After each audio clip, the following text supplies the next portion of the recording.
Joe Dispenza's meditations are a fantastic way for you to rewire your brain, shift your energy, and just enhance your overall life. But if you ever tried them before, then you might have a little bit of questions. I know that when I posted about me and my personal experience with manifesting with these meditations, I got so many questions about how to actually do them.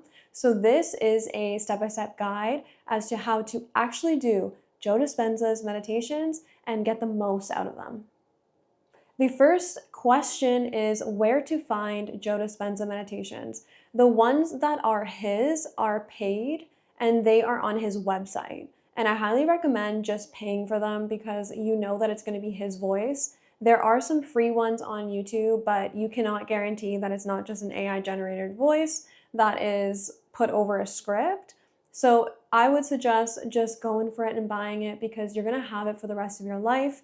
And it's honestly just worth it to get his voice talking to you and making sure that it's quality. So he does have them all on his website.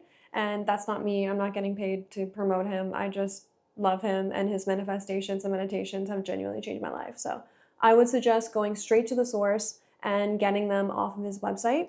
There are some free ones, but you really have to dig in YouTube to find out which one is his own. And I will try to find some, but I can't guarantee that they're his. The second question is, should I be seated or lying down, and where should I do it? How should I do it? All of that. The setup of your meditation. First and foremost, I will say that some of his meditations do require you to be seated in the beginning and then you progress to laying down. Some of them, like Blessings of the Energy Center, you're seated through the whole practice. Some of them you are lying down and you progress upwards. It really depends on the meditation. However, I will say that if you are a beginner to meditation or you fall asleep easy, try and stay seated for your meditations. And this is a great way to practice meditation and is really the natural way to do it. If we are talking about the lineage of meditation, it's really the practice is to be seated so that we can have a flow of chi and prana, life force energy running in us in the proper way. So it depends on the meditation that you are doing, but if you are prone to falling asleep and you are a beginner, then it is great to be seated in your meditations to really put that as your basis, your template for meditations. And if you're like, oh my God, my hips are so tight, I literally cannot sit in meditations, it's so hard for me, you can, first of all, elevate yourself on the edge of a pillow, a bolster, or a block, or something just to lift your hips up when you're in a seated position, allowing your knees to fall down, and this will ease yourself with that low back pain or really just let you sit for longer. So try that out and see how it goes for you. As for the space, it is important to be uninterrupted, of course, dimming the lights in a natural kind of setting, and for you to wear earphones. I think headphones will be the best for meditation so that you can get the full experience and not have anyone coming into your experience and throwing you off. Okay, so let's talk about Dr. Joe Dispenza's how to do the breath work portion of it. This is a really important one to go over because his breath work is so unique. It's really important for it, but it's actually quite simple. It just takes some time to practice and to implement. So for his breath work, essentially it's designed for you to pull energy from the base of your spine all the way up into the pineal gland, into your head. So essentially you're allowing the energy and breath to rise. And the way that we do that is to basically inhale deeply through the nose, and you're engaging your lower abdomen, your diaphragm, and your chest. You're expanding through all this, and that's why you'll hear him say, like, take a big sip on this one. That's because you're breathing so deeply in a full breath, not a gulp. We're not all the way up. It's a slow inhale that is expanding in every single moment of it, and then you hold it at the top. And as you are holding it at the top, you begin to engage those lower muscles, the root muscles, the pelvic floor muscles. In yoga, we call it Mula Bandha, the root lock. And that is essentially bringing the pelvic floor muscles up and in to squeeze, and then you engage. So it is locking the energy from the base of the spine, the root, and the kind of womb space area, and sending it upwards. And we're visualizing that this energy and this breath is moving from that place all the way in and up. So as we have a full sip of air and we're holding at the top, we are visualizing, feeling, and squeezing those muscles to lift the energy up, up, up. And then you exhale slowly out of your mouth to release the breath. And he's going to probably ask you to do this for a couple of rounds. And again, every single one, you go deeper, you go slower, you inhale fuller, you squeeze tighter, you visualize the energy building like a champagne bottle, just waiting to pop. And that exhale is the full release. And you feel the energy within you. This is such an important tool to have, and it is learned, so be compassionate with yourself. But for this breathwork portion, you want to inhale super slow and full, holding at the top, visualizing your energy rising up while you squeeze the intrinsic muscles to lift the pelvic floor up and to lift that energy up the spinal column into the head. And the reason why we are doing this is because we are activating the pineal gland and we are shifting our body from the analytical mind into that observer mind so we could really feel. And this is how we go quantum. Speaking of going quantum, this is the number one question I get, and I think maybe the most difficult or challenging one to attain in Joe Dispenza's meditations. And it is how to tap into the quantum field, or people have said, how do I get into that darkness, that space? So you'll hear him say, becoming no one and no place and no thing and no time. And that is because you are entering the quantum field. So we are in a very 3D world right now. We're touching, we're physical, we are this body. At least we identify as the body, a lot of us in this realm. And the idea of going quantum is to shift out of this physical body and rise up into no matter. Like, we're becoming quantum, we're becoming energy. So it's about realizing that we can separate from our physical body and to dissolve our identity, our body, our name, our problems, our thoughts, anything that we are looping in our brain, anything that we have identified as, whether it's a physical illness, a responsibility, a role that we play. We are essentially separating from our identity and moving beyond who we think we are and who we know we are to become that of quantum field, which is simply nothing.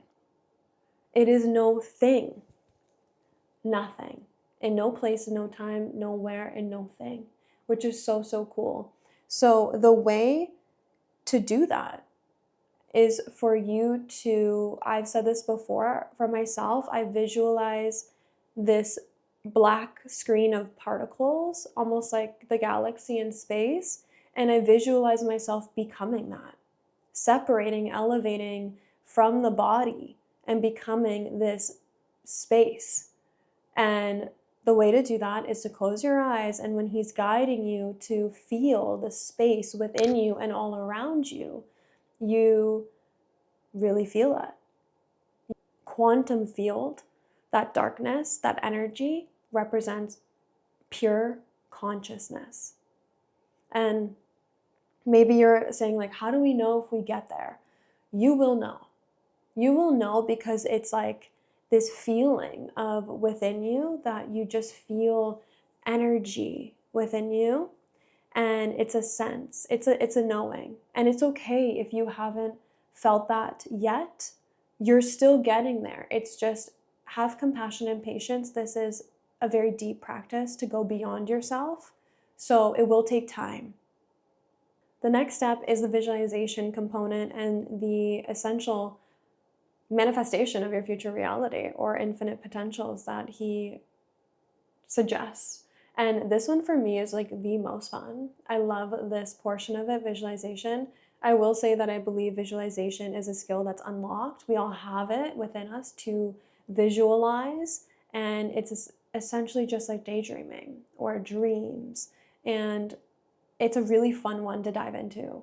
So once we have become quantum, and once we are about to visualize, the visualization process is pretty simple in the sense of you want to get super clear on what it is that you desire, whether that's abundance, whether it's a career opportunity, whether it's your perfect partner, whether it's, I don't know, the travel destination you want to be at or a home that you desire, whatever it may be, whatever you can create will be created.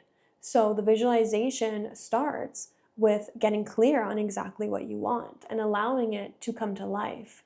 I've said this before in my videos, it is essentially like playing Sims with yourself and really getting as visual as you can with what it is that you want. So allowing all of the senses to be included in this, like the colors, the textures, the specifics of what you want and where you want it, and all of that in your reality. And then it's really important, step two, once you have visualized all it is that you want, once you're clear on what it is you want, you then feel into that visualization. So essentially, it is the feeling of gratitude, joy, and love as if you already have what it is you are visualizing. This is in every single manifestation guide and literally the foundation of this technique, which is to feel as if you already have it. And this is because you do not want to be separate from your manifestations. You want to become one with it, with this life. And the way to do that is to feel into it. And the stronger you attach an emotion to your visualization, the stronger the charge is. So that means it will be sent out into the universe and read at a stronger frequency, which can allow you to magnetize it faster and quicker to you. And that is so cool. Now, I did get a question. Some people are like, well, what if I can't feel those emotions? Then it's important to recall past memories to elicit these emotions. For example, if I am manifesting love, but I'm having a hard time feeling love, I'm going to think about a memory that happened where I felt the most loved and channel those emotions into the here and now to raise it into my own frequency. That way I am meeting my manifestation, which is love, at where it's at. And a really follow-up great question is, how do I know if I'm doing it right? This is the step of surrendering and letting go and knowing that it's not a destination we're trying to get at. It is simply meditation in the sense of being here now, being 100% present and feeling. So it's really not about doing it right. It's about knowing that it's going to come to you and you must let it go. So don't get obsessed over, did I do that right? Did it work? Was it charged enough? Did I go to the quantum field? Just do and be and see where it takes you. Let it go. Don't try to overanalyze, because that's literally what we are rewiring our brain not to do, is overanalyze. We want to sit as the observer, be, surrender, and just let our creativity unfold. So let those visualizations be felt and let this universe answer our requests. How often do I do these meditations? Great question. I always get these questions about this, and I would say as often as you can is the simplest answer. As often as you can. Now people just say, oh, well, you just told me to let go and surrender. Does that mean that I don't do the meditations anymore? No, it doesn't mean that. Do them as much as you can for as long as you're willing to do them, and commit to it, devote to it. And it's okay if you take 5 days off and you just couldn't fit it in, or whatever the justification is. Go back to it, have compassion, know that this is a process and this is just the journey, you know? So just sit in it and do it as much as you can. Now, Joe Dispenza literally has everything for everyone, so there's really no excuse as to why you can't, you know? So For example, he has morning ones, he has evening ones, he has 15-minute ones, he has 45-minute ones, an hour and a half ones. There's one that can be fit into all schedules at all times, okay? So any time of the day is incredible, as much as you can.